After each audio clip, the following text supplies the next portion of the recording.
ในงานเฉลิมฉลองวันครูแห่งชาติ 7 ตุลาคมรอบ 31 ปี ที่ทางแผนกศึกษาธิการและกีฬานครหลวงจันทน์ได้จัดขึ้นอยู่โรงเรียนมส.เวียงจันทน์ในท่ายอาทิตย์ผ่านมาแม่นได้รับฟังการรายงานเกี่ยวกับคาดหมายสู่สนและแผนเวียกจุดซุ่มของเวียกงานศึกษาวิทยาศาสตร์และกีฬาทั่วนครหลวงจันทน์สำหรับศกเรียน 2025-2026 นี้แผนกศึกษาธิการและกีฬานครหลวงจันทน์จะสู่โซนปรับปรุงสภาพแวดล้อมของสถานการศึกษาแต่ละแห่งให้มีความน่าดึงดูดแก่ผู้เรียนมีห้องเรียน ICT ห้องทดลองวิทยาศาสตร์ปัญญาประดิษฐ์หู้หมุนไส้วิทยาศาสตร์เข้าในการพัฒนาเศรษฐกิจเอกราชเป็นเจ้าตนเองนับมือนับแข่งแหงและทั่วถึงมีห้องเรียนภาษาสากลสุ่มใส่แก้ไขปัญหาการปะละกันเรียนของนักเรียนในแต่ละชั้นให้ลดน้อยถอยลงด้วยการสมทบกับห้องการศึกษาธิการและกีฬาเมืองผู้อำนวยการโรงเรียนและองค์การปกครองท้องถิ่นเพื่อปลุกระดมและสร้างเงินไขให้นักเรียนที่พละการเรียนได้กลับเข้ามาเรียนคืนอย่างน้อยให้จบการศึกษาภาคบังคับชั้นมัธยมตอนต้นพร้อมนั้นก็จะได้สืบต่อสู่สนจัดตั้งการบำรุงชั้นมัธยมตอนต้นตอนปลายและฝึกอบรมวิชาชีพให้แก่สาวหนุ่มหญิงหนุ่มในด้านต่างๆสุ่มใส่จัดตั้งผันขยายเวียกงานวิทยาศาสตร์ให้กว้างขวางเข้าในเวียกงานการศึกษาและทั่วปวงชนได้รับรู้เข้าใจต่อพลบทบาทของเวียกงานดังกล่าวและโฆษณาเผยแพร่เสื่อมซึมบรรดานิติกรรมที่เกี่ยวข้องให้คณะรับผิดชอบแต่ละขั้นตามการแบ่งขั้นคุ้มครองเพื่อจัดตั้งผันขยายมติเลขที่09/ลบของรัฐบาลเกี่ยวกับการแก้ไขการขาดแคลนครูสอนการปะละกันเรียนและวิธีการสุกยู่ส่งเสริมการเข้าเรียนสายวิชาชีพและการศึกษาสั้นสูงให้หลายขึ้นอย่างแข็งแรงจัดตั้งผันขยาย3ข้อแข่งขันที่กระทรวงศึกษาวางออกให้มีผลสำเร็จสู่สนจัดตั้งบำรุงยกระดับวิชาเฉพาะให้แก่ครูอาจารย์และผู้บริหารการศึกษาให้ได้อย่างทั่วถึงเอาใจใส่ในการฝึกซ้อมนักกีฬาเพื่อเกี่ยมความพร้อมเข้าร่วมแข่งขันในงานมหกรรมกีฬาแห่งชาติครั้งที่ 12และงานกีฬาแห่งชาติพาราเกมครั้งที่ 4ที่นครหลวงจันทน์จะเป็นเจ้าภาพหายอนุภาพตุนาลมเลขาธิการศูนย์กลางภาคเลขาคณะภาคนครหลวงจันทน์ได้กล่าวรายงานตีราคาหมักผลแห่งการนำพาจัดตั้งปฏิบัติเวียกงานป้องกันชาติป้องกันความสงบเวียกงานต้านและแก้ไขการส่อราดบังหลวงการแก้ไขผลการกวดกากวดสอบและเวียกงานก่อสร้างรากฐานพัฒนาชนบทหอบด้านและแก้ไขความทุกข์ยากติดพันกับเวียกงาน3สร้างต่อกล่องประชุมใหญ่ผู้แทนองค์คณะภาคนครหลวงจันทน์ครั้งที่ 8ผ่านมาว่าใน5 ปีผ่านมาแนวทางป้องกันชาติป้องกันความสงบทั่วปวงชนหอบด้านของภาคได้รับการจัดตั้งปฏิบัติแก้ไขสภาพการที่เกิดขึ้นอย่างทันเวลากำลังประกอบอาวุธได้รับการยกระดับให้มีความทันสมัยนำใช้ระบบ ITC เข้าในเวียกงานป้องกันชาติป้องกันความสงบอย่างมีจุดซุ่มถือสำคัญการสร้างภาราธิการกับทีมีแบบแผนซี่น้ำบรรษาและมีระเบียบวินัยเข้มงวดปัญหาการลักลอบข้ามแดนปัญหายาเสพติดวาระแห่งชาติค้าขายเถื่อนและปัญหาอื่นๆได้รับการแก้ไขเฮ็ดให้นครหลวงจันทน์มีความสงบทางด้านการเมืองอย่างหนักแน่นสังคมมีความเป็นระเบียบเรียบร้อยโดยพื้นฐานพร้อมเดียวกันนั้นในระยะผ่านมาได้เอาใจใส่ติดตามกวดกาการปฏิบัติกฎระเบียบของภาคกฎหมายของรัฐเพื่อต้านและสกัดกั้นการส่อราดบังหลวงเพื่อซอกให้เห็นปัญหาที่พ้นเด่นปัญหาที่มีการละเมิดเพื่อซอกหาวิธีแก้ไขเตหัวทีเสริมขยายตัวแบบที่ดีเด่นแก้ไขอย่างเด็ดขาดท่านการต่อสมาชิกพรรคที่ละเมิดกฎระเบียบของพรรคและกฎหมายของรัฐให้เข้าสู่การดำเนินคดีตามกระบวนการยุติธรรมกวดกากวดสอบการจัดซื้อจัดจ้างการปฏิบัติโครงการลงทุนของรัฐการคุ้มครองธุรกิจในระยะ5 ปีผ่านมาได้แก้ไขผลการกวดกา16เป้าหมายติดตามกวดกาผลการกวดสอบ15เป้าหมายและ65โครงการสั่งรวมแล้วองค์การปกครองคณะภาคแต่ละคันได้เอา เจตใส่ในการป้องกันและสกัดกั้นการโซลาดบังหลวงถึกเป้าหมายและทันเวลาสำหรับเวียกงานก่อสร้างหากฐานพัฒนาชนบทหอบด้านและแก้ไขความทุกข์ยากติดพันกับเวียกงานสามสร้างได้หันพนักงานลงก่อสร้างหากฐานการเมืองพัฒนาชนบทและแก้ไขความทุกข์ยากตามนโยบายสามสร้างด้วย2รูปการคือลงหากฐานกับทีและขบวนการรวมของนักเรียนจันทร์ผ่านการจัดตั้งปฏิบัติสามารถประเมินผลตามมาตรฐานพ้นถูกและมาตรฐานพัฒนาตามดำรัส348ทับลบมีครอบครัวพ้นถูกทั้งหมด 155,493 ครอบครัวเท่ากับ 99.43 ส่วนห้อยยังบ่ทันบรรลุมาตรฐานครอบครัวทุกยาก899 ครอบครัวเท่ากับ 0.57 ส่วนห้อยสร้างบ้านพัฒนาได้379บ้านเท่ากับ 78.79 ส่วนห้อยยังบ่บรรลุ102บ้านเท่ากับ21.21 ส่วนห้อยหับฮ้องเป็นเมืองเข้มแข็งหอบด้านและเมืองพ้นทุกแล้ว9เมืองเท่ากับห้อยส่วนห้อยนักละวิงจันทร์ยังได้ถึกหับฮ้องและประกาศเป็นหัวหน่วยยุทธศาสตร์จากรัฐบาลอย่างเป็นทางการในวันที่20ตุลา2023สำรวมแล้วใน5ปีแห่งการจัดตั้งปฏิบัติมาติกองประชุมใหญ่ครั้งที่7ขององค์คณะพรรคนักละวิงจันทร์มีผลสำเร็จหลายด้านได้เฮ็ดให้นักละวิงจันทร์มีเสถียรภาพทางด้านการเมืองอย่างหนักแน่นมีความสงบปลอดภัยและเป็นระเบียบเรียบร้อยทางด้านสังคมโดยพื้นฐานเศรษฐกิจขยายตัวอย่างต่อเนื่องมั่นเที่ยงถึกถีดคุณภาพชีวิตทางด้านวัตถุและจิตใจของประชาชนบรรดาเผ่าได้รับการปรับปรุงนับมือนับดีขึ้นตัวเมืองและซานเมืองได้รับการพัฒนาอย่างต่อเนื่องระบบการเมืองอยู่ขั้นรากฐานได้รับการปรับปรุงให้หนักแน่นเข้มแข็งนักละวิงจันทร์ได้รับการพัฒนาเป็นที่รับรู้ของภาคพื้นและสากลผลสำเร็จทั้งหมดนั้นแม่นปัจจัยยู่แฮงการหันเปลี่ยนใหม่ที่แข็งแรงแก้การพัฒนานักละวิงจันทร์ในซุ่มปีต่อหน้าหลังจากที่พระสงฆ์จำพรรษาครบตามไตรมาส3เดือนและได้ออกพรรษาปวารณามาเป็นเวลาเพียงบ่เท่าใดวันทางคณะสมาคมผู้อายุสูงร่วมกับอำนาจการปกครองบ้านโศกปาหลวงชาวพุทธศาสนิกชนก็ได้พร้อมเพรียงกันตั้งกองกฐินมหาสามัคคีเพื่อทอดถวายแด่พระสงฆ์ที่จำพรรษาครบตามไตรมาสซึ่งเป็นการจัดงานบุญที่ถูกต้องและอยู่ในระยะเวลาที่ได้กำหนดไว้คือระยะ1เดือนนับแต่จากมื้อออกพรรษาเป็นต้นไปหรือระหว่าง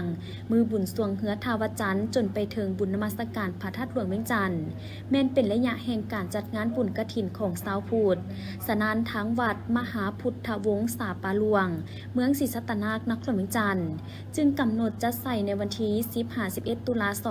2025โดยในวันที่10แม้นเป็นมื้อห่างหากะเกี่ยมตั้งกองกฐินถวายทานและประดับประดาสถานที่ต่อมาในวันที่11 ตุลาในตอนเช้าแม้นได้มีพิธีตักบาตรตามฮีตของประเพณี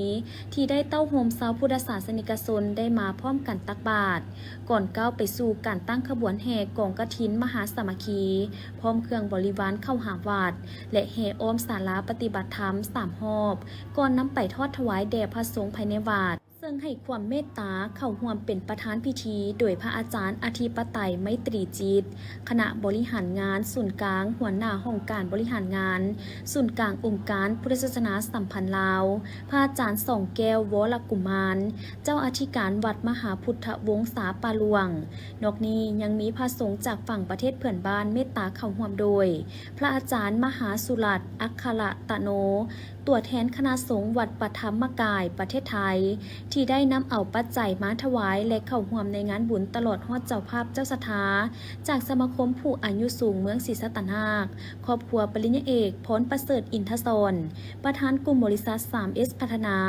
และชาวพุทธศาสนิกชนเข้าร่วมจำนวนหลวงหลายรวมยอดปัจจัยได้ทั้งหมด300 กว่าล้านกีบโดยปัจจัยส่วนนี้แม้นจะนำไปสืบต่อก่อสร้างศาลาพักศพที่พร้อมก่อสร้างในปัจจุบันให้สำเร็จ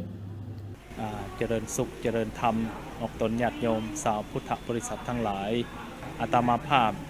สื่อพระอาจารย์เกษณาพรหมหลวงศรีคณะหรือว่าสมาชิกวัดโศกปาหลวงเมื่อนี้รัตวาเป็นมือที่มีความหมายความสำคัญสำหรับวัดโศกปาหลวงเฮาเนื่องจากว่ามีงานหรือว่างานบุญกองกฐินสามัคคีซึ่งเป็นเจ้าภาพเจ้าศรัทธาโดยสามัคคีคณะสมาคมคนสูงอายุหรือว่าผู้สูงอายุ เมืองศรีสัตนานครหลวงเวียงจันทน์ร่วมกับบ้านสุขประหลวงได้พร้อมเพรียงเฮียงนากันได้มีความสามัคคีสามัคคีจัดงานบุญมหากฐินนี้ขึ้นมาเพื่อที่จะค้นขวายและก็ระดมทุนการก่อสร้างศาลาพักศพซึ่งวัดสุขประหลวงกำลังมีการก่อสร้างศาลาพักศพที่ยังบ่ทันสำเร็จเสร็จสิ้นเพราะฉะนั้นกองกฐินดังกล่าวนี้การที่จะเกิดกองกฐินหรือว่าบุญมหากฐินสามัคคีนี้ขึ้นมาก็เนื่องจากความสามัคคีเป็นจุดหนึ่งใจเดียวกันของชาวพุทธที่มีความแห่งกะมีความศรัทธาอันแห่งกะในบวรพระพุทธศาสนาโดยเฉพาะแม่นเจ้าภาพเจ้าศรัทธาของสมาคมผู้สูงอายุร่วมกับบ้านสุขประหลวงเมืองศรีสัตนานครหลวงเวียงจันทน์ได้พร้อมเพรียงเฮียงนากันสร้างกองกฐินสามัคคีหนึ่งกอง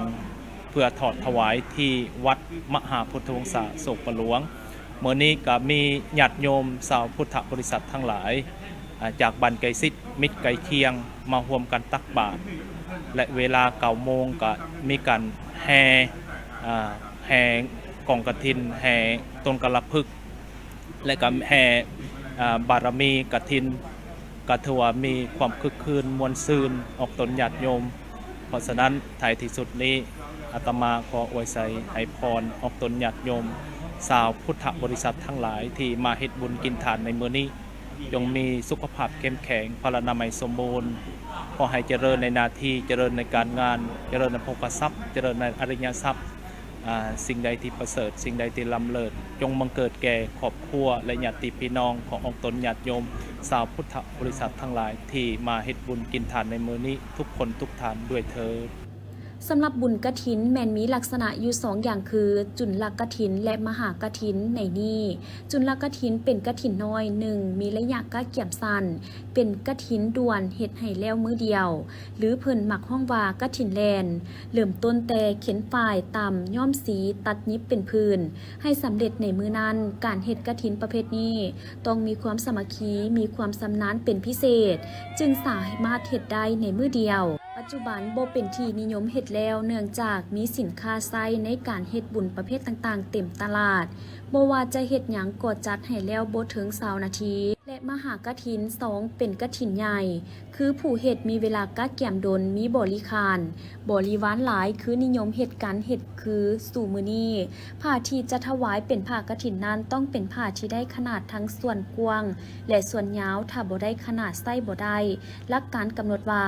ผ้าสังฆาและจีวรให้กว้าง4 ศอกยาว6 ศอกผ้าสบงกว้าง2 ศอกยาว6 ศอกกฐินต้องมีเครื่องบริการที่ครบถ้วน8อย่างเช่น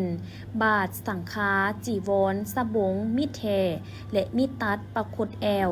กระบอกต่องน้ำและเข็มอย่างละ1 อันยะทานสีทนติสสะวังโสเจ้าอธิการวัดนาโพคอยบ้านนาควยได้ฮู้ว่าบุญกฐินแม่นหนึ่งในพิธีบุญที่สำคัญหลายของพุทธศาสนิกชนเพราะเป็นการถวายผ้ากฐินให้แก่พระสงฆ์ที่จำพรรษาซึ่งเป็นการแสดงออกถึงการส่งเสริมพุทธศาสนาและเพิ่มพูนบุญบารมีให้แก่ผู้ถวายนอกนั้นยังเป็นการให้โอกาสประชาชนได้มาพบปะเพื่อเพิ่มความสามัคคีและร่วมสร้างสรรค์สิ่งดีๆตื่มอีกสำหรับงานจะเริ่มจัดขึ้นในวันที่17 ตุลาคม 2025กงกับมื้อแหม10 ค่ำเดือน11 ลาวพ.ศ. 2568เป็นมื้อตั้งกองบุญเวลา 16:00 น.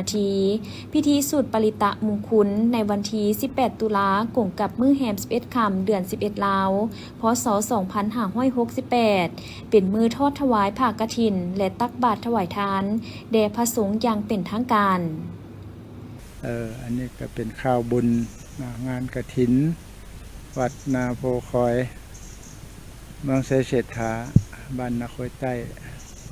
จะได้จัดขึ้นในวันที่17ที่17จะเป็นเมื่อหางหากะเจียมสูตรปริตะมงคลวันที่18จะเป็นเมื่อตักบาตรถวายกฐินสามัคคีก็ถือว่าเป็นการสำเร็จเสร็จสิ้นในวันที่18เนาะท่านเจ้าภาพเจ้าศรัทธาก็เป็นแม่ออกเลิศสิหาราชเป็นศรัทธารัก พร้อมด้วยญาติพี่น้องเพิ่นแล้วก็ชาวบ้านบ้านนาควยเบิดบ้านเป็นเจ้าภาพเจ้าสถานกันในงานบุญของพวกเขานี่ก็ถือว่าเชิญชวนเบิดบ่ว่าแต่อยู่ในประเทศต่างประเทศผู้มีจิตใจใส่ศรัทธาก็ช่วยกันผู้ละเล็กผู้ละน้อยเป็นเจ้าภาพเจ้าศรัทธาในเมื่อวันที่17นั่นเป็นเมื่อห่างหากะเจียมเต้าหอมแล้วก็ตอนแรกก็มีสูตรปริตะมงคลตั้งกองอัฐะกองกฐินก็สิมีประมาณ3กองของอัฐะกองกฐินกองหนึ่งนะผู้มีศรัทธาอยากมาสร้างมาสาก็ขอเชิญชวนเบิดบัวอยู่ในประเทศหรือว่าต่างประเทศก็ดีเมื่อวันที่18เป็นเมื่อตักบาตรแห่เป็นเมื่อแห่งานกฐินสามัคคีตักบาตรญาติน้ำก็ถือว่าเป็นการเบิดในงานบุญกฐินก็ถือว่าเป็นเมื่อวันที่18เนาะฉันก็ขออนุโมทนานำเจ้าภาพเจ้าศรัทธาที่ได้เสียสละเวลามาร่วมบุญงานกฐินในครั้งนี้ก็ขอให้ทุกท่านจงมีแต่ความสุขความเจริญปราศจากโรคภัยปรารถนาสิ่งใดก็ขอให้ได้สมดังความมุ่งมั่นปรารถนาทุกประการทุกอาจทุกตนทุกคนด้วยเถิดสาธุ ส่วนเจ้าภาพเจ้าสถานลักษณ์ของการจัดงานในครั้งนี้แม่นทันนางเลิศศรีหานาถและการห่วมแหงห่วมใจของประชาชนภายในบ้านและผู้มีจิตใจศรัทธาทั่วไปในการช่วยสนองทุนทางวัดเพื่อปรับปรุงสถานที่ประกอบพิธีทางศาสนาและรักษาประเพณีธรรมอันดีงามให้คงอยู่ต่อไปผู้ประสงค์จะร่วมบุญหรือจองเจ้าภาพกฐินสามารถติดต่อได้ที่เบอร์ลา2,500ท่านอัศพังทองศรีพันดอนประธานคณะกรรมการปกครองนครหลวงจันทร์ทั้งเป็นประธานคณะกรรมการจัดงานมหกรรมกีฬาแห่งชาติครั้งที่12พร้อมคณะได้ลงติดตามสุขยูกวดกาวความพร้อมรอบด้านของแต่ละอนุกรรมการฝ่ายต่างๆที่สนามกีฬาแห่งชาติหลัก16ในการลงครั้งนี้ท่านอัศพังทองได้สุกยูให้แต่ละอนุกรรมการฝ่ายต่างๆเซ็นอนุกรรมการเปิดปิดนำไส้สนามกลางเป็นการซ่อมเปิดปิดงานการประดับประดาการจัดสรรความเป็นระเบียบเหี่ยมห้อยในรอบสนามให้มีความสวยงามและสอดคล้องกับเอกลักษณ์ของฮีตของประเพณีอันดีงามของซ่านลาวเฮาอนุกรรมการสถานที่ประสานสมทบกับภาคส่วนเกี่ยวข้องในการปรับปรุงสนามการแข่งขันระบบน้ำไฟฟ้าปรับปรุงระบบไฟแสงสีทวนไฟจัดสรรบ่อนนั่งแขก VIP ปรับปรุงสนามแล่นลานสนามเปิดปิดต้องให้มีเครื่องจักรปั่นไฟฟ้าสำรองไว้ในยามฉุกเฉินและเวียกงานปิ่นอ้อมอื่นๆอนุกรรมการตั้งค่ายเยาวชนทั่วประเทศให้ประสานสมทบกับอนุกรรมการสถานที่เพื่อกำหนดจุดที่ตั้งวางแสดงให้มีความเหมาะสมและปลอดภัยอนุกรรมการพิธีการต้องออกแผนพังประสานสมทบภาคส่วนที่เกี่ยวข้องในการกะเกียมห้องรับห้องแขก VIP เพื่อให้สอดคล้องและกลมกลืนกับอนุกรรมการประดับประดาพร้อมนี้ก็ให้แต่ละอนุกรรมการฝ่ายต่างๆต้องประสานสมทบกับภาคส่วนที่เกี่ยวข้องซุ่มทุกกำลังให้เกี่ยมพร้อมสนามกลางให้สำเร็จและทันเวลารวมทั้งความเป็นระเบียบเหี่ยมห้อยเพื่อเกี่ยมพร้อมเปิดงานมหกรรมกีฬาแห่งชาติครั้งที่12ในวันที่15พฤศจิกายน2025ที่จะมาถึงนี้งานมหกรรมกีฬาแห่งชาติแม่นการแข่งขันกีฬาระดับทั่วประเทศซึ่งจัดขึ้นทุกๆ3ปีเพื่อส่งเสริมสุขยูขบวนการกีฬาอยู่ภายในประเทศอย่างต่อเนื่องทั้งเป็นการปลุกระดมมหาชนเข้าร่วมเวียกงานกีฬาให้นับมือกว้างขวางเพื่อส่งเสริมสุขภาพจิต สุขภาพห่างกายสร้างพลเมืองลาวทุกคนให้มีสุขภาพแข็งแรงปฏิบัติทิศซี่น้ำที่ว่าหันกีฬากลายเป็นทั่วปวงชนกลายเป็นความรับผิดชอบของสังคมโดยงานมหกรรมกีฬาแห่งชาติแต่ละครั้งแม่นการปลุกระดมสาวหนุ่มเยาวชนนักเรียนนักศึกษาทหารพนักงานและประชาชนบรรดาเผ่าให้หันมาเล่นกีฬาใช้เวลาว่างให้เป็นประโยชน์ฝึกฝนทางกายให้สมบูรณ์แข็งแรงเพื่อสืบต่อภารกิจเปลี่ยนแปลงใหม่อันมีเกียรติสง่าของภาคทั้งยังเป็นการแข่งขันเพื่อคัดเลือกเอานักกีฬาที่มีความสามารถนักกีฬาที่ดีเด่นนักกีฬาที่มีผลสำเร็จจากการฝึกซ้อมเพื่อเป็นตัวแทนทีมชาติเข้าร่วมแข่งขันรายการสำคัญต่างๆทั้งภายในและต่างประเทศก็คือเวทีสากลเพื่อสร้างชื่อเสียงมาให้ประเทศชาติการพัฒนากีฬากายกรรมของลาวในระยะผ่านมาก็คือปัจจุบันภาคและรัฐบาลได้เอาใจใส่ซี้นำบรรดาแขนงการต่างๆนับแต่ศูนย์กลางจนฮอดท้องถิ่นโดยมีการผลัดเปลี่ยนกันเป็นเจ้าภาพจัดงานมหกรรมกีฬาแห่งชาติทุกๆ3 ปีซึ่งตั้งแต่ครั้งทำอิฐจนถึงปัจจุบันมีเพียง7 แขวงที่มีความพร้อมและเป็นเจ้าภาพจัดงานแข่งขันดังกล่าวเช่นครั้งทำอิฐหรือครั้งที่1ได้จัดขึ้นอยู่นครหลวงจันทน์ในปี 1985 โดยแข่งขันกันใน10 ประเภทกีฬามี5 เขตและ8 กระทรวงเข้าร่วมมีนักกีฬาทั้งหมด620 คนโดยแม่นนครหลวงจันทน์เป็นเจ้าเหรียญคำงานมหกรรมกีฬาแห่งชาติครั้งที่2ได้จัดขึ้นอยู่แขวงสวรรณเขตในปี 1987 ครั้งที่3ได้จัดขึ้นอยู่แขวงขมวนในปี 1991 งานมหกรรมกีฬาแห่งชาติครั้งที่4ได้จัดขึ้นที่แขวงจำปาสักในปี 1994 ครั้งที่5จัดขึ้นอยู่แขวงหลวงพระบางในปี 1997 ครั้งที่6ได้จัดขึ้นอยู่ที่นครหลวงจันทน์เป็นเจ้าภาพรอบที่2ในปี 2000 ครั้งที่7จัดขึ้นอยู่แขวงสวรรณเขตเป็นเจ้าภาพรอบที่2ในปี 2005 ครั้งที่8จัดขึ้นอยู่แขวงจำปาสักเป็นเจ้าภาพรอบที่2เช่นเดียวกันในปี 2008 ส่วนครั้งที่9แขวงหลวงพระบางได้รับเกียรติเป็นเจ้าภาพรอบที่2ในท้ายปี 2011 และครั้งที่10แมนแขวงอุดมไซได้เป็นเจ้าภาพครั้งที่1ในปี 2014 ส่วนครั้งที่11ครั้งล่าสุดแมนจัดขึ้นอยู่แขวงเสียงขวางเป็นเจ้าภาพในปี 2022 มีการแข่งขัน25 ประเภทกีฬาและครั้งที่12ที่จะมาถึงนี้โดยนครหลวงจันทน์ได้รับเกียรติเป็นเจ้าภาพที่จะจัดขึ้นในระหว่างวันที่15-25 พฤศจิกายน 2025 โดยได้กำหนดเอา33 ประเภทกีฬาและ1กีฬาสาธิตเข้าร่วมทำการแข่งขัน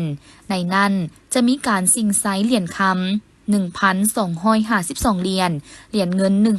1,252 เหรียญและเหรียญทอง 1,821 เหรียญขึ้นในวันที่ 17 ตุลาคม 2025 ผ่านมาโดยเริ่มจากโรงเรียนมัธยมสมบูรณ์นาไซทองไปสำนักงานปกครองเมืองนาไซทองและระยะทาง200 เมตรนำพาขบวนโดยพลตรีใส่ใจกลุ่มมศิษย์รองรัฐมนตรีกระทรวงป้องกันประเทศคณะรับผิดชอบระดับชาติจัดงานมหกรรมกีฬาแห่งชาติครั้งที่ 12 มีทานบุญจันทร์ศรีวงศ์พันธ์เจ้าแขวงเสียงขวางทานพลอยคำพุ่งบุญยวงเจ้าแขวงไซสมบูรณ์พร้อมด้วยบรรดาการนำเมืองนาไซทองและภาคส่วนที่เกี่ยวข้องเข้าร่วมอย่างเป็นขบวนการฝึกฟื้นพ้นตีใส่ใจกลุ่มมศิษย์ได้ให้ฮู้ว่าการแห่แล่นทวนไฟในครั้งนี้เป็นครั้งที่2สืบต่อจากเมืองสังทองเพื่อเป็นการแจ้งข่าวและปลุกระดมให้ทั่วสังคมพ่อแม่ประชาชนชาวนครหลวงจันทน์ก็คือบรรดาแขวงได้รับทราบและเป็นเจ้าการร่วมกันเพื่อเป็นเจ้าภาพที่ดี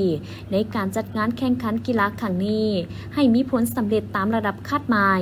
การแห่แล่นทวนไฟจะกลายเป็นสัญลักษณ์แห่งความสามัคคีมิตรภาพอันเป็นปึกแผ่นและความเป็นจิตหนึ่งใจเดียวของคณะนำนักกีฬา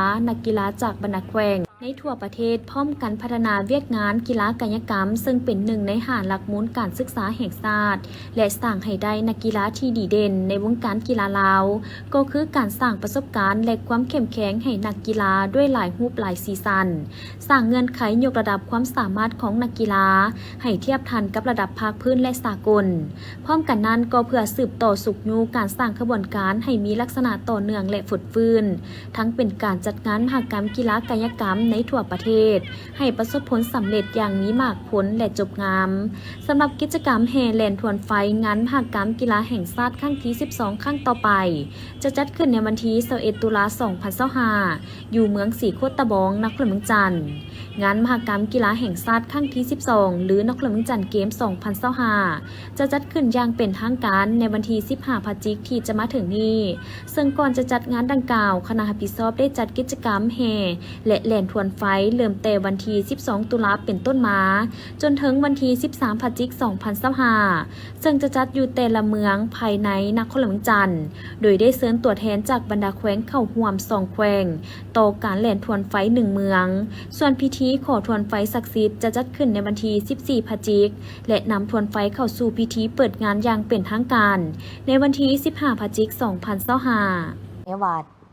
วัดนาโพคอยบ้านนาขวยไตเมืองไซเสถานครหลวงจันทร์จัดงานบุญกฐินสามัคคีประจำปี 2025 ในระหว่างวันที่ 17-18 ตุลาผ่านมา เพื่อร่วมสืบสานประเพณีอันดีงามตามคำสอนของพระพุทธเจ้าและทนุบำรุงพระพุทธศาสนาภายในวัดโดยการนำพาของญาทานสีทนติสาวังโสเจ้าอธิการวัดนาโพคอยบ้านนาขวยไตพร้อมด้วยอำนาจการปกครองบ้านเจ้าภาพเจ้าศรัทธารวมไปถึงประชาชนภายในบ้านและชาวพุทธเขตใกล้เคียงเข้าร่วมอย่างหนาแน่นครูบาตุ้ยแก้วดาราต่างหน้าเจ้าอธิการวัดนาโพคอยได้ฮู้ว่าการจัดงานบุญกฐินในครั้งนี้แม่นเป็นการปฏิบัติตามฮิตของประเพณีที่สืบทอดกันมาแต่ดนนานและทั้งเป็นการคำนับหับตอนและเฉลิมฉลอง3วันประวัติศาสตร์ของเราคือวันสถาปนาสปป.ลาววันคล้ายวันเกิดประธานไก่สอนพระวิหารและวันสั่งตั้งพรรคประชาชนปฏิวัติลาวให้มีบรรยากาศคึกคืนในทั่วสังคมซึ่งได้มีการเต้าโฮมพระสงฆ์สามเณรและญาติโยมชาวพุทธศาสนิกชนร่วมพิธีตักบาตรตั้งแต่ตอนเช้าและหยาดน้ำหับพรก่อนจะก้าวเข้าสู่พิธีแห่ต้นกฐินสามัคคี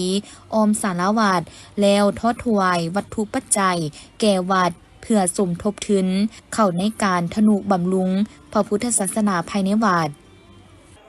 ขอกราบนมัสการพ่อแม่ครูบาอาจารย์ทุกองค์เนาะในอัตถภาพขอต่างหน้าให้พ่อแม่ครูบาอาจารย์สามเณรแม่ข่าวแม่ชีภายในวัดนาโพคอยประทิษฐารามนี้มื้อนี้ก็เป็นมื้อสันวันดีมื้อ4วันสอบมื้อประกอบวันงามที่บ่ได้บะฮิตให้มองบ่ได้บะของให้เศร้าฮิตยี่ของเที่ยงก็คือช่วงออกพรรษาภาวนาแล้วจะมีเฮ็ดบุญประจำปีคือบุญมหากฐินได้ซึ่งจุดประสงค์การเฮ็ดบุญกฐินสุดนี้ก็เพื่อได้นำเอาวัตถุปัจจัยที่ศรัทธาญาติโยมมาร่วมอนุโมทนาสร้างนำกระทำบุญสร้างบุญต่อก่อบุญเติมเสริมบารมีไว้กับวัดวาศาสนาก็คือได้จัดงานมหากฐินนี้ขึ้นก็ซึ่งได้เจ้าภาพหลักก็คืออย่างไม่ออกเลิศสีหราชเนาะเพิ่นอยู่ดูไบแล้วก็เพิ่นบ่ได้มาแต่เพิ่นก็ได้ร่วมเป็นศรัทธาหลักให้ก็ให้ญาติพี่น้องได้มาเป็นเจ้าภาพศรัทธาทางหน้าเพื่อได้ครับทุนสมทบสร้างสาบูรณะปฏิสังขรณ์วัดวาศาสนาก็คือได้ที่ลานทางคอนกรีตเข้าวัดแล้วก็เดินวัดแล้วก็สร้างศาลาห้องธรรมใหม่อีกหลังนึงเพื่อรับรองให้พระสงฆ์สามเณรเพื่อจะได้มาช่วงเข้าพรรษาปีหน้าจะได้พระสงฆ์สามเณรมาจำพรรษาที่สถานที่วัดนี้เสร็จแล้วอัตถภาพก็ขออวยพรใส่ให้แก่สถานญาติโยมเด้อมื้อนี้เห็นถือว่ามากมาหลายตาที่คนลาวชาวพุทธที่ได้มาร่วมกินร่วมทานได้มาสร้างนำกระทำบุญอยู่วัดวาศาสนานี้ฉะนั้นเองอัตถภาพก็ขออวยพรใส่ให้แก่สถานญาติโยมที่เดินทางมาจากต่างบ้านต่างเมืองต่างแห่งก็ดีขออวยพรใส่ให้แก่สถานญาติโยมทุกท่านทุกคนจงมีความสุขความเจริญขอให้สุขกายสบายใจความอยู่ดีมีใส่ไปมีโชคให้ธรรมะค้าขึ้นทางมีที่สุขเป็นโพมใส่ให้กับบุญพุทธศาสนาและก็มันสร้างนำกันบุญสร้างบุญต่อก่อบุญเติมไว้กับวัดวาศาสนาไปตลอดกาลนานสำหรับงานบุญกฐินสามัคคีในครั้งนี้แม่นได้มีชาวพุทธมาร่วมทำบุญและถวายปัจจัยเพื่อสมทบทุนเข้าในการทนุบำรุงพระพุทธศาสนาภายในวัดรวมทั้งหมดแม่น20 ล้านกว่ากีบทางนี้ยังมีต้นบารมีตื่มอีกใน ในวันที่ 17-18 ตุลา2025ผ่านมาอยู่ที่วัดศพศรีวิไลยาราม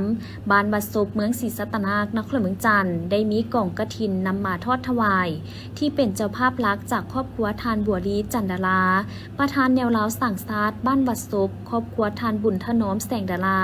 เลขาผักบ้านในบ้านวัดศพพร้อมด้วยเจ้าภาพห่วมจากครอบครัวอื่นๆรวมไปถึงประชาชนภายในบ้านวัดศพและเขตใกล้เคียงได้พร้อมเพรียงกันห่างหากะเกี่ยมตั้งกล่องกฐินสามัคคี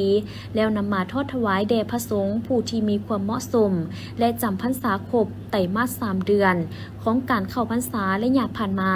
โดยได้มีการห่างหากะเกี่ยมตั้งกล่องกฐินในวันที่17และนำมาทอดถวายในวันที่18 ตุลา2025ซึ่งในตอนเช้าได้มีพิธีตักบาตรฟังธรรมเทศนาจากพระเถระนูเถระและหับพรหยาดน้ำแล้วจึงได้เต้าโหมเจ้าภาพเจ้าสถา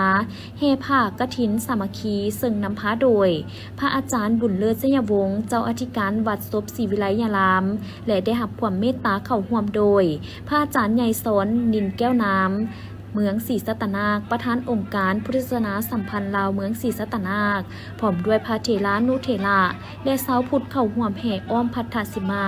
อย่างคึกคืนม่วนซื่นก่อนนำถ้วยแด่พระสงฆ์โอกาสนี้เป็นมือทอด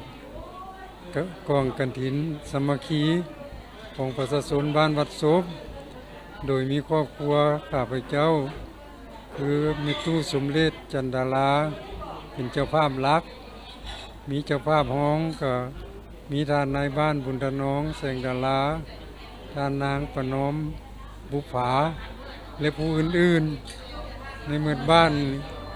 ร่วมตั้งกองกฐินนี้เพื่อรักษาฮีตของประเพณีอันดีงามของลาวเฮาไว้แล้วก็เพื่อเฮ็ดสร้างความสามัคคีหักแพงประชาชนได้มาร่วมบุญศีลกินทานแล้วก็กินข้าวร่วมกันแล้วก็สร้างรายรับให้วัดได้ประมาณ50 ปลายล้านเกือบ60 ล้านวัดศพเป็นบ้านน้อยๆมี10 หน่วยแต่ว่าความสามัคคีหักแพงมีมาตลอดทุกบุญทุกศีลทุกงานที่พวกเฮาเฮ็ดเริ่มแต่เข้าพรรษาแล้วก็เข้าประดับดินเข้าสลากออกพรรษาแล้วก็บุญกฐินเจ้าสบายดีข้าพเจ้าก็เลขาพักบ้านในบ้านวัดศพมื้อนี้ก็ได้มีความภาคภูมิใจที่ว่าพ่อแม่ประชาชนชาวบ้านวัดศพหรือว่าบ้านอ้อมข้างของพวกเขาได้พร้อมเพียงแห่งหน้าเฮ็ดบุญกฐินสามัคคีมื้อนี้ก็เป็นมื้อที่สำคัญที่สุดเพราะว่าเดือน10ของมือออกพรรษามามีแต่เดือนเดียวเท่านั้นและก็วัดหนึ่งสามารถได้รับบุญกฐินมีแต่ครั้งเดียวต่อของปีมื้อนี้ก็มีศรัทธาลักอยู่บ้านวัดศพของพวกเขานี้ก็ประธานแนวโฮม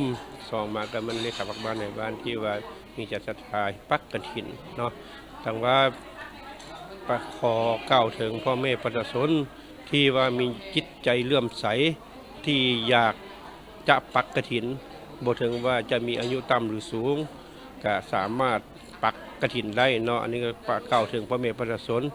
มีว่าปัจจัยเพียงพอฐานะเพียงพอเพิ่นก็พุทธศาสนาเพิ่นก็บ่ได้ห้ามเนาะอันนี้ก็ฝากถึงพ่อแม่ประชาชนที่ว่ามีจิตใจเลื่อมใสเกี่ยวกับพุทธศาสนาเนาะทางบ้านก็ขอฝากถึงพ่อแม่ประชาชนดังนี้เนาะขอขอบใจสบายดีสำหรับบ้านวัดศพแม่นเป็นบ้านหนึ่งที่นำพาประชาชนจัดงานบุญตามฮิตของประเพณีก็คือฮีต12ของ14ในทุกๆปีเพื่อให้คนหุ่นหลังและผู้เกิดใหม่ใหญ่รุ่นได้ฮู้จักขนบธรรมเนียมและฮู้จักวิธีปฏิบัติงานบุญประเพณีต่างๆเพื่อช่วยกันสืบสานให้คงอยู่ตลอดไปบุญกฐินสามัคคีของชาวบ้านในมื้อนี้พร้อมด้วยการอำนาจการจัดตั้งบ้านเป็นต้นทานในบ้านประธานในโฮมบ้านศรัทธาลักษ์คือโยมพอบัวลีจันดาราแม่ตูสมเด็จจันดาราประธานในโฮมบ้านเป็นเจ้าภาพหลักในการนำพาพ่อแม่ประชาชนลูกบ้านเฮ็ดบุญกองกฐินสามัคคีขึ้นอยู่ที่วัดศพศรีวิไลยาราม1 ปางเพื่อทอดถวายให้พระสงฆ์ให้พระภิกษุสงฆ์ที่จำพรรษาอยู่ในวัดศพ ครบ3 เดือนไตรมาสผู้ที่พระสงฆ์เพราะว่าเรื่องผ้ากฐินนี้พระสงฆ์ภายในวัดเราก็ได้พิจารณากันตามพุทธานุญาตของพระพุทธเจ้าเพิ่นจะมีให้พระเพราะว่าเรื่องกฐินเป็นเรื่องของพระสงฆ์เป็นผู้พิจารณาว่าองค์ใดที่สมควรที่จะรับผ้ากฐินดังนั้นแล้วมื้อนี้พวกเขาก็ได้สำเร็จในการทอดถวายกฐินอยู่ที่ทาวัดศพพร้อมโดยอบตนญาติโยมก็ได้พร้อมจิตพร้อมใจกันได้มาอุปโมทนาเป็นบริวารกฐินเป็นตนปรมีเป็นปัจจุปัจจัยหงทานในสุดท้ายพระอาจารย์เองก็ขอบขอบใจทั้งท่านเจ้าภาพเจ้าศรัทธาวารวมเฉพาะก็คือพอบัวลีจันดาลาในการตั้งกองกฐินผู้ทำอิฐตกมูลค่า14 ล้านก็กีบแล้วก็ไม่ออกต่อมาก็มีทั้งครอบครัวพอกลาน้อยหานขายรถโตโยต้าบ้านวัดศพ5 ล้านกีบแล้วก็ทั้งครอบครัวแม่สายบัว5 ล้านกีบไม่ออกปานอม4 ล้านกีบทั้งพอออกในบ้านบุญทนองไม่ออกนุกรคุณเสยวงศ์บ้านวัดศพ5 ล้านกีบต่อมาก็มีหลายๆศรัทธาที่ได้มาอุปโมทนาผู้ละเล็กผู้ละน้อยตามกำลังศรัทธาก็ขออนุโมทนาขอบใจทางท่านเจ้าภาพเจ้าศรัทธาเพื่อนำพาประชาชนภายในบ้านเพื่อปกปักรักษาฮีตของประเพณีเพื่อให้คนรุ่นหลังรุ่นลูกหลานได้สืบทอด สำหรับงานบุญกฐินสามัคคีปีนี้แม่นได้วัตถุปัจจัยจากเจ้าภาพเจ้าสถาห่วมและญาติโยมชาวพุทธที่ถวายทำบุญรวมปัจจัยทั้งหมดแม่น50 กว่าล้านกีบโดยเงินจำนวนดังกล่าวนี้ทั้งคณะสงฆ์ภายในวัดและอำนาจการปกครองบ้านแม่นจะได้นำไปสืบต่อพัฒนาบูรณะและสร้างสาวัดให้มีความสวยงามเพื่อต้อนรับชาวพุทธที่จะเดินทางมาร่วมทำบุญและกราบไหว้สักการะบูชาอยู่ภายในวัดให้มีความสะดวกสบายในวันที่ 17 ตุลาคม 2025 ได้มีพิธีตัดแถบผ้าเปิดนำไส้โรงงานยาลาวพันธมิตรหลังที่ 2 ที่บ้านสิมมโนเมืองหาดไซฟงนครเมืองจันทร์เป็นเกียรติเข้าหัวมีทานสอนไซสีพันดอนนายกรัฐมนตรีดร.นางอาภรณ์วิสาเทพรองรัฐมนตรีกระทรวงสาธารณสุขท่านเซินทิงประธานกลุ่มบริษัทลาวพันธมิตรพร้อมด้วยบรรดาท่านหัวหน้ากรมประธานสมาคมเภสัชกรลาวมีผู้ต่างหน้าจากองค์การสากลและแขกถึกเซินเข้าร่วมท่านนางกิมมีสวัสดิ์วิพานผู้อำนวยการโรงงานยาพันธมิตรได้กล่าวว่าโรงงานหลังที่ 2 นี้พร้อมแล้วที่จะเป็นฐานการผลิตยาและผลิตภัณฑ์สุขภาพที่หลากหลายรวมทั้งยาปัวพยาธิที่จำเป็นและผลิตภัณฑ์จากเทคโนโลยีชีวภาพที่ก้าวหน้าโดยเฉพาะแมนการต่อยอดจากภาควิชาการสเต็มเซลล์ที่พวกเขาได้แลกเปลี่ยนความรู้กันมาและโรงงานหลังที่ 2 แห่งนี้บ่เพียงแต่จะกลายเป็นฐานใหม่ในการผลิตยาของสาธารณรัฐประชาธิปไตยปัจจุบันลาวแต่เฮายังมุ่งหวังว่าจะกลายเป็นการสร้างความมั่นคงทางด้านการยาที่จะช่วยลดพรการพึ่งพาการนำเข้าและรับประกันการมียาคุณภาพไว้ปิ่นปัวประชาชนพร้อมเดียวกันและหวังว่าโรงงานหลังนี้จะเป็นการสร้างเวทีการทำและพัฒนาบุคลากรเป็นศูนย์กลางในการยกระดับความรู้และฝีมือของชาวลาวในการนำใช้เทคโนโลยีการผลิตที่ทันสมัยพร้อมนี้ท่านรองรัฐมนตรีกระทรวงสาธารณสุขได้กล่าวว่าในนามกระทรวงสาธารณสุขได้ส่งเสริมต่อผลสำเร็จในการก่อสร้างโรงงานผลิตยาแห่งที่ 2 นี้ถึงแม้ว่าโรงงานผลิตยาจะสำเร็จการก่อสร้างสำเร็จสมบูรณ์แล้วก็ตามแต่สิ่งท้าทายก็แม่นการรักษาระบบการคุ้มครองคุณภาพอย่างเสมอต้นเสมอปลาย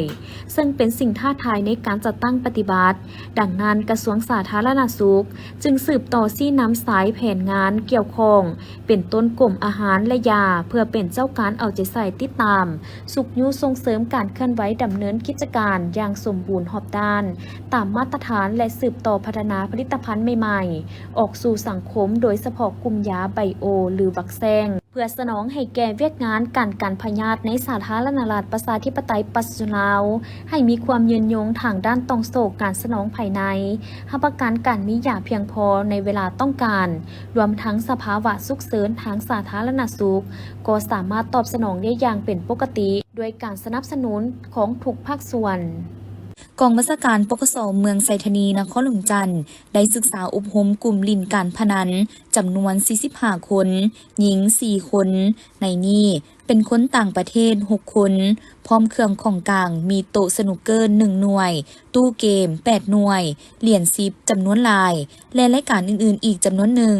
ภายหลังศึกษาอบรมแล้วก็ได้ปล่อยตัว ส่วนอีก5คนเป็นเจ้าของกิจการ ที่มาเซาสถานที่เปิดบ่อนมั่วสุมลินการพนันแม่นได้ถูกดำเนินคดีตามระเบียบ ก่อนปล่อยตัวเจ้าหน้าที่ได้ศึกษาอบรมจำนวน 40 คน ซึ่งภายหลังได้รับการปล่อยตัวแล้ว ต้องได้กับเนื้อกับตัวเป็นคนดีบ่ไปพัวพันมั่วสุมลิ่นการพนันที่ต้องห้ามอีก ส่วนต่อกับผู้ปกครอง ภายหลังที่ได้มาเซ็นค้ำประกันเอาลูกหลานแล้ว ต้องได้ให้ความใกล้ชิดติดแพทย์ เอาใจใส่ศึกษาอบรมลูกหลานของตน ให้เป็นคนดีของครอบครัวและสังคม สำหรับเหตุการณ์ดังกล่าวนี้แม้นเกิดขึ้นในวันที่ 13 ตุลาซึ่งเจ้าหน้าที่แผนกตำรวจปกส.เมืองไซธานีได้สมทบกับห้องการปกส.กลุ่มดงโดกและการจัดตั้งบ้านสะพังหมึกเมืองไซธานีนครหลวงจันทน์ได้เข้าแก้ไขเป้าหมายมั่วสุมลินการพนันที่ต้องห้ามอยู่บ้านสะพังหมึกในเฮือนเสาแห่งหนึ่งจึงสามารถกักตัวได้จำนวน 45 คนดังกล่าวในวันที่ 18 ตุลา2025อาจารย์บุนีและยากรเสือซาดลาวที่เป็นอาจารย์สอนอยู่ประเทศสหรัฐอเมริกามอบเงินสนับสนุนทีมงานเฮือนยาวบานแจ้งเมืองทุรคมแขวงเมืองจันทน์เพื่อเป็นการก้าเกียมความพร้อมก่อนการลงแข่งขันในงานบุญสวงเฮือที่ฐานน้ำบ้านเกินประจำปี 2025จุดประสงค์ของการมอบทุนสนับสนุนในครั้งนี้ก็เพื่อเป็นการประกอบส่วนในการส่งเสริมและอนุรักษ์ฮีตของประเพณีอันดีงามของชาติเว้ารวมว่าเฉพาะเป็นการส่งเสริมบ้านเกิดเมืองนอนของตนทั้งนี้ก็เพื่อเป็นการสร้างความสามัคคีให้ชุมชนและเปิดโอกาสให้กับเยาวชนสาวหนุ่มได้แสดงออกความรู้ความสามารถของตนต้นต่อก็แมนกีฬาเรือยาวถือว่าเป็นเอกลักษณ์หนึ่งของสาวล่องเงิมมูลค่ารวม30 ล้านกีบนอกจากนี้เพิ่นยังได้มอบอุปกรณ์การแพทย์ให้คลินิกชุมชนบ้านแจ้งมูลค่า30 ล้านกีบเพื่อให้พ่อแม่ประชาชนได้รับการบริการด้านสาธารณสุขมีความสะดวกสบายขึ้นกว่าเก่าพร้อมทั้งเป็นการยกระดับคลินิกชุมชน